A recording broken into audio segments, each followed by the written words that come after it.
वो कभी अनुकूल नहीं होते। कितना भी हो, कितना भी आप एक शराबी को तुम शराब पिला दो, व्यसन के कारण से वह उसमें मंदोन्मत्त होकर के पी तो लेता है, लेकिन पीने के बाद उससे पूछो कि क्यों भैया शराब पीने अच्छी बात है कि बुरी बात? शराबी की मुंह से शराब पी करके भी उससे पूछना क्यों शराब पीना अच्छी बात है कि बुरी बात? एक बार हम लोग प्यार कर रहे थे, आपको बताते हैं। तो एक आया, अच्छा शराब में से बैठे थे और वो शराब पिए था, और शराब पिए आया वो वहां करके उसने देखा बाबा जी बैठे, बाबा जी आए, पाए लागू, है ना, बाबा जी आशीर्वाद दो, सब घर में सुख शांति रहे। पिए का है, अच्छा शराब है। तो हमने भी वहीं बैठे, अच्छा तुम सुख शांति चाहते हो? बोले कि हाँ चाहते महाराज, सुख शांति। अच्छा ये बताओ तुम अभी शराब पी कर आए हो?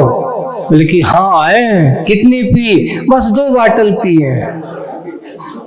एक? अच्छा, एक सुबह पी थी और एक अभी 12 बजे, वो उतरी नहीं कि दूसरी एक और मिल गई। वो सब बता रहे हैं। अच्छा और तुम क्या चाहते हो? आज तुमने कितना कमाया? बोले कि महाराज 100 रुपये एक मजदूरी की थी, 100 रुपये सुबह मिल गए थे। अब वो सब बता रहा है कि 100 रुपये मुझे सुबह मिल गए थे, तो 100 रुपये में क्या किया? बोले कि 60 रुपये की शराब की बोतल ले आया, 50-60 रुपए की वो पी ली है, और अब 10-15 रुपए बचे थे तो हमने कुछ होटल में जाकर के भूख लगी तो भोजन पानी कर लिया है। कितने बचे? बोले 10-15 रुपए बचे। फिर अभी एक और मजदूरी मिल गई तो उसमें 50-60 रुपए मिल गए थे, तो फिर एक बाटल खरीद करके आए, तो फिर पी ली है। अच्छा अकेले हो कि और कोई भी? नहीं, बीवी है, बच्चे हैं, बीवी है और बच्चे भी हैं। अच्छा भाई आपका इंतजार करते हैं कि पिताजी आएंगे आपको घर पे कुछ लाएंगे? बोले कि करते हैं। तुम घर क्या लेकर जाते हो? कुछ नहीं महाराज, आप मत पूछो, हम जानते हैं। क्या लेके जाते हो? यहाँ तुम हमसे कह रहे हो महाराज सुख शांति दे दो।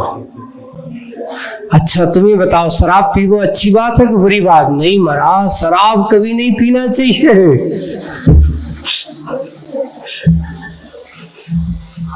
ऐसा है।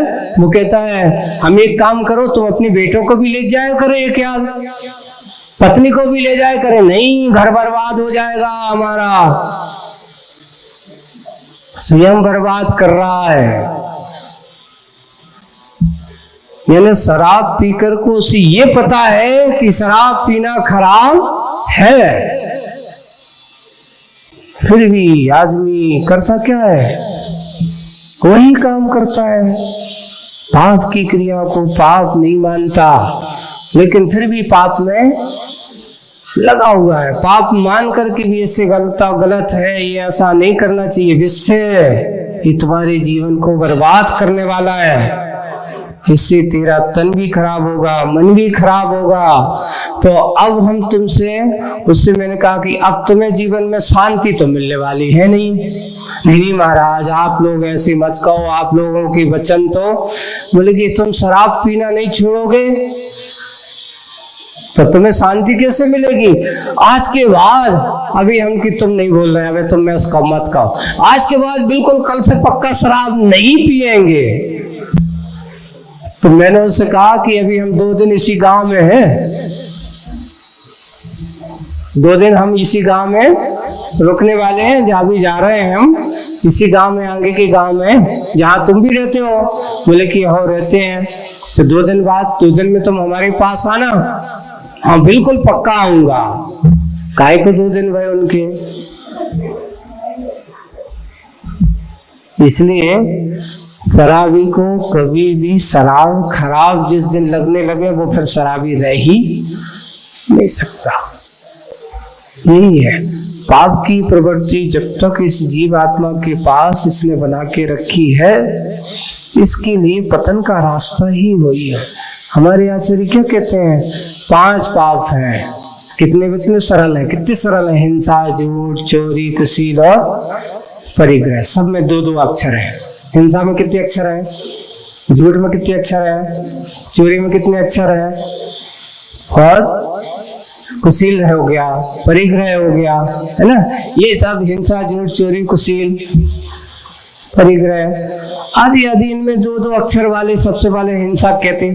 ये तो छोटो सा तो शब्द है, 2 ही शब्द तो है। चोरी 2 ही शब्द तो है, झूठ बोलना 2 ही शब्द तो है, लेकिन 2 शब्द को जीतना, 2 शब्दों के नियम का पालन करना, 2 शब्द की व्याख्या करने में हजारों ग्रंथ की क्या बन जाते हैं? बड़े बड़े ग्रंथ बन गए हैं। इतनी बड़ी उनकी व्याख्या करते हुए, समझाते हुए कि हिंसा नहीं करना। हिंसा से क्या होता है? कोई भी धार्मिक ग्रंथ होता है, और धार्मिक ग्रंथ में किसी भी धर्म का अगर सच्चा ग्रंथ होगा तो उस ग्रंथ में कहीं पर भी हिंसा का समर्थन नहीं मिलेगा, हमेशा अहिंसा की ही बात करेगा।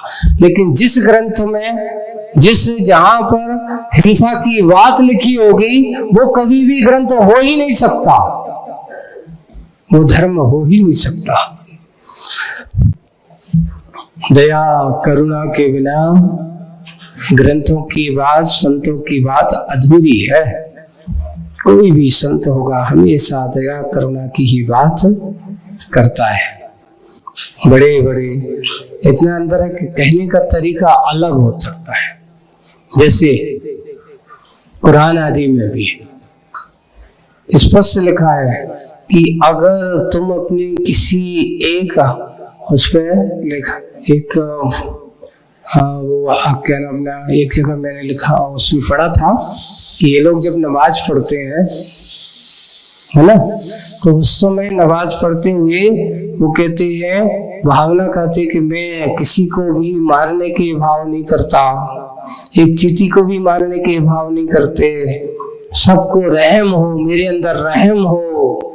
रहम का अर्थ हो अल्लाह मुझे माफ करे अगर मैंने किसी के ऊपर क्या किया हो, मारा हो, ऐसे क्षमा। उनके प्रतिक्रमण चलता है उनकी अपनी भाषा में, है ना, रहम करना। मैंने किसी का बुरा किया हो, किसी को बुरा करने के भाव किए हो, तो रहम का अर्थ क्या होता है?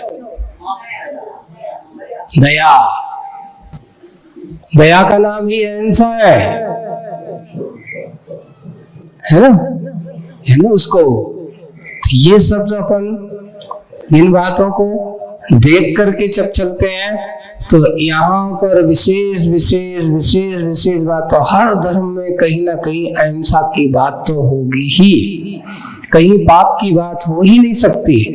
यही है विश्व विषम पाप निधि से, यानी ऐसे पापों के प्रभाव से संसारी आत्मा पतन का रास्ता खोलता रहता है। ऐसे पाप निधि, विषम पाप निधि से, यानी अस्पर्श निधि से के स्पर्शन से राहु इतना काला हो गया जो स्पर्श करने लायक नहीं था। इस प्रकार की उस सागर की निधि को पाकर के, क्योंकि पाप की निधि उसने इकट्ठी की है, और पाप की निधि हमेशा, पाप की निधि अस्पर्श निधि का स्पर्शन से राहु इतना काला हो गया कि वह दुर्दर्श हो गया, पापशाला। दुर्दर्श, ऐसा दुर्दर्श यानी देखने लायक नहीं है, काला काला ऐसा दुर्दर्श्य हो गया, पापशाला, क्षीणतम सुकृत वाला, रूखा सूखा शरीर काला है, और ऊपर से कैसा है? सुकृत क्षीणतम, दुबला पतला। और सुकृत अच्छे कृत वाला दृश्य नहीं रहा दर्शकों के, स्पर्श्य नहीं रहा स्पर्शकों के, यानी उसके छूने लायक नहीं है। किसी से कह दो कि भैया तुम्हारा ने राहु परेशान कर रहा है, तो आदमी कहता भैया ये राहु से मुक्ति हमें कैसे मिलेगी, हमें राहु के चंगुल में नहीं फंसना,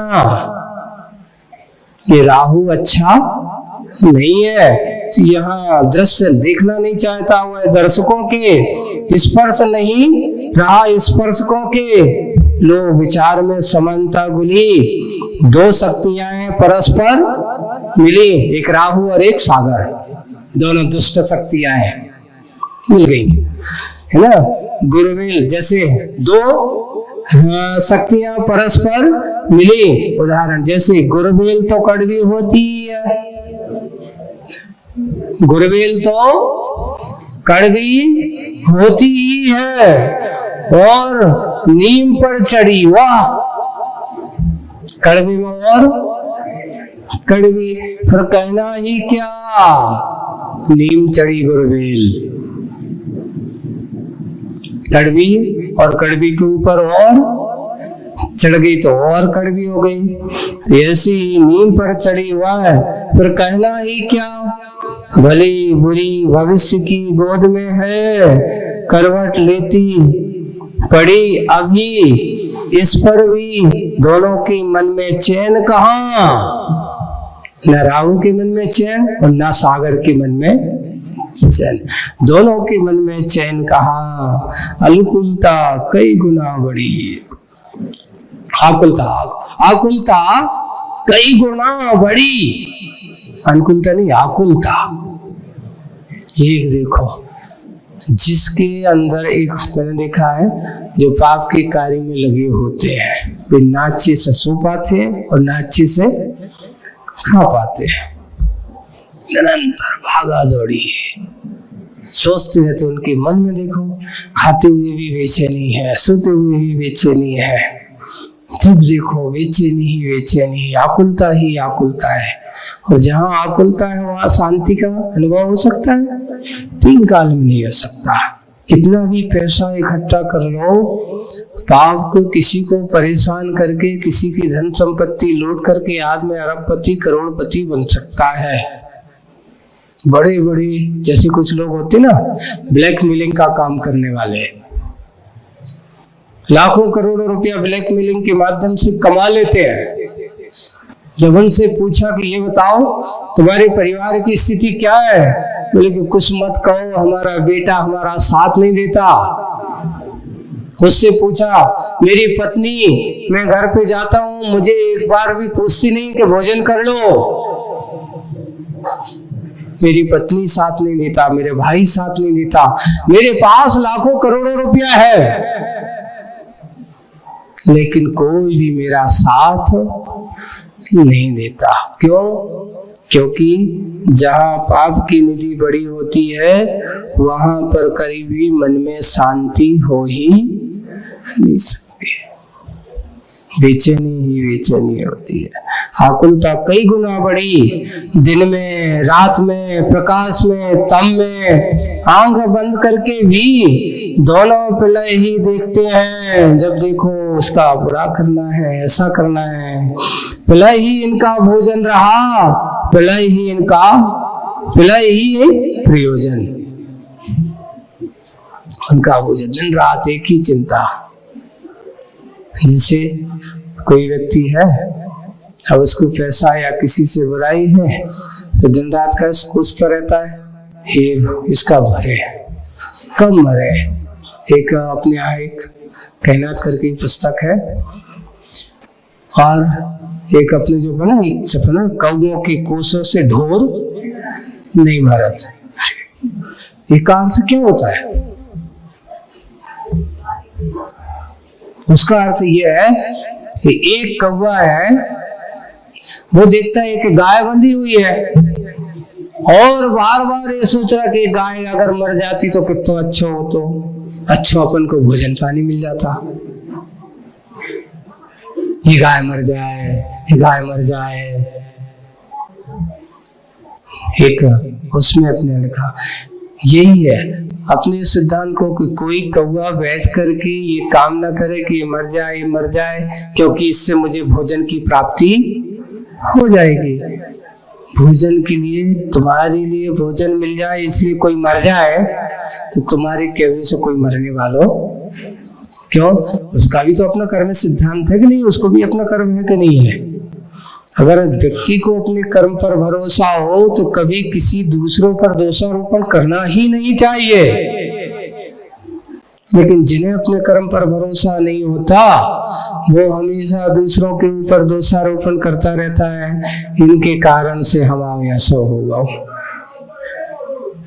नहीं, ये हमारी धारणा ही गलत है। बस यही है कि जिनकी दृष्टि में बुरा ही भला, तो दिन रात वो बुरा तो सोचता रहता है।